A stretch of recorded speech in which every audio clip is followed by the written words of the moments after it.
مصر كلها اتقلبت على فيديو لشاب من ذوي الهمم بيتجوز بنت طبيعية، والناس ما بين مش مصدقة ومش مرتاحة وبتسأل: هل الجواز ده صحيح؟ أول حاجة لازم نعرفها إن زواج ذوي الإعاقة الذهنية صحيح شرعا وقانونا، وده مش كلامي.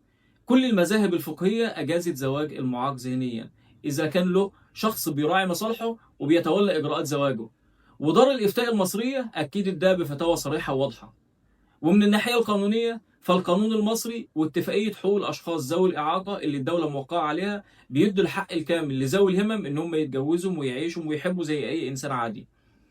لكن في حالة الفيديو اللي اتنشر على وسائل التواصل الاجتماعي، السؤال مش عن صحة العقد.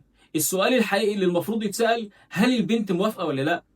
لأن القبول ده عمود الزواج، ولو واحدة اتجوزت بالإجبار سواء بالصمت أو بالضغط أو بالخوف يبقى العقد باطل، باطل شرعا ومرفوض قانونا ومرفوض إنسانيا. المهم خلينا نتفق على نقطتين: الأولى، زواج ذوي الهمم مش جريمة، ده حق. التانية، إجبار أي بنت على الزواج دي جريمة شرعية وإنسانية. فما تخلطوش بين الاتنين، وما تظلموش الشاب لأنه من ذوي الهمم، وما تسكتوش لو البنت كانت مكسورة.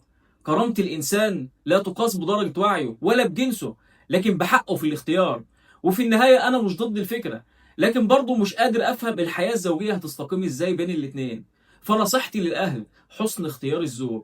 الموضوع مش جوازة والسلام، مفيش أكتر من قضايا الطلاق اللي مالية المحاكم اليومين دول.